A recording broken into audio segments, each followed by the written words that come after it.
If you're a true Liverpool fan, subscribe to Anfield Signal. Dominic Szoboszlai is being wasted and Liverpool are now left with unavoidable decision. In the second part of his weekly column, John Aldridge makes a plea about Dominic Szoboszlai and laments the absence of Florian Wirtz. Dominic Szoboszlai is being wasted at right back at Liverpool.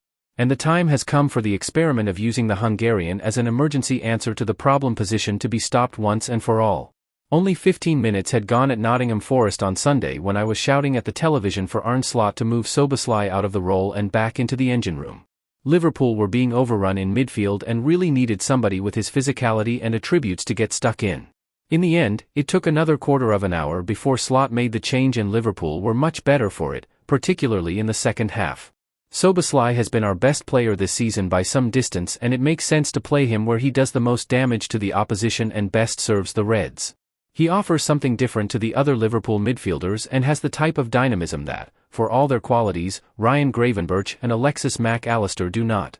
I know Slot is reluctant to play Joe Gomez at right back as he wants him as centre-back cover. But if Gomez isn't getting the nod, then Curtis Jones can go to right back as he did so for much of the game at Forest. Hopefully Jeremy Frimpong will be back for West Ham United next weekend, but he can't be expected to start every game having had injury issues this season. Even if Slot wants to stick with his current midfielders, there's also an option to put Szoboszlai on the right wing in rotation with Mohamed Salah. He obviously isn't a true winger, but he can play inside and give a bit of space to perhaps Frimpong down the right.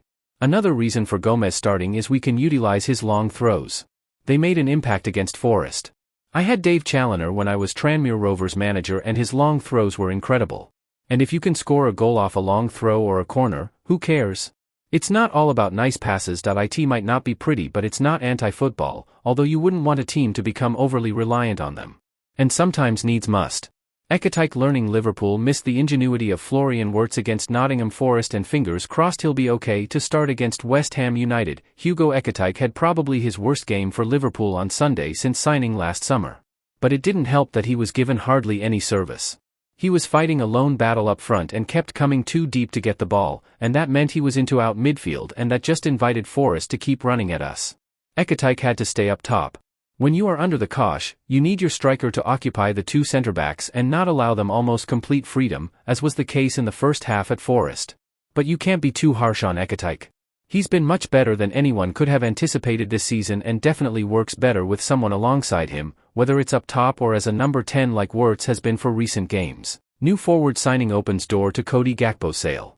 Liverpool have been tipped to undergo an attacking overhaul next summer, with several star names seemingly under consideration.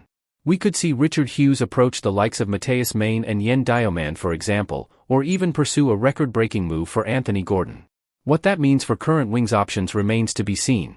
Mohamed Salah and Federico Chiesa on the right wing have both been tipped for the exit in summer 2026. Salah has been lined up for a bumper move to the Saudi Pro League with Al Ittihad and Al Qadsiya said to be interested. And Chiesa is a wanted man in Serie A, with Roma, AC Milan and Napoli determined to bring the wide man back to the Italian top flight. Gakpo to leave if new winger arrives? There could be a change on the other side of the attack too, with Cody Gakpo coming under increased scrutiny for the level of his performances. A favorite of Arne Slot, the 26-year-old signed a new contract last summer, reported to be worth £250,000 per week.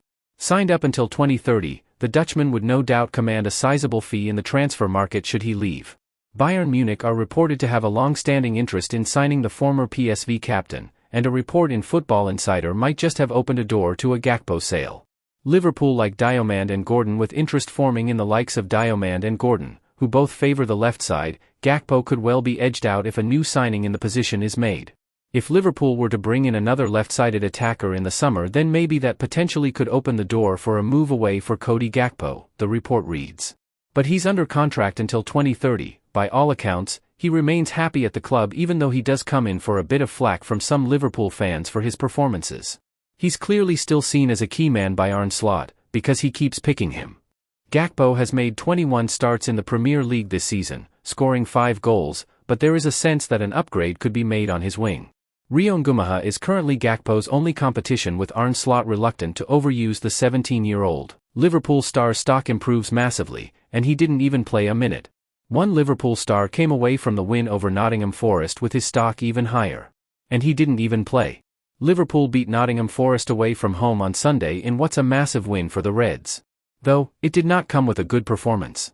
Alexis Mac Allister popped up to win the match right at the death, mere minutes after having one ruled out for handball. Make no mistake, though, this was not a win Liverpool deserved.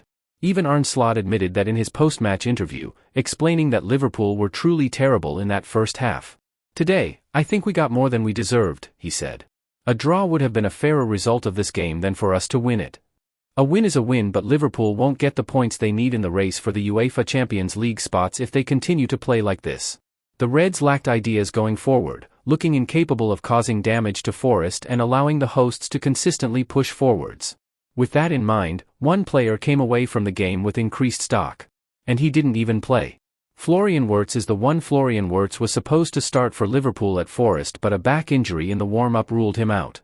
The Reds pivoted to a slightly different system, but the damage was done. Liverpool struggled to develop their attack without Wirtz. Really struggle. There's little movement between the lines, nor is anyone particularly good at playing in tight spaces around the box. The result is what we saw at the City Ground. Forest saw that Liverpool were incapable of moving their attack forward and were happy to push players on. This was particularly notable in the first half. The hosts were able to press high and leave some space between their defensive lines, knowing full well that Liverpool would struggle to hurt them. Wirtz, on his own, stops that from happening. His presence makes it far more difficult for teams to take risks against Liverpool, and when he's not there, the team loses control. They created next to nothing against Forest, resorting to late crosses into the box out of hope. Now, that hope did lead to something this time, but it's just not a reliable way of scoring. There can be no question that Wirtz is vital to Liverpool right now. They're not getting Champions League football without him.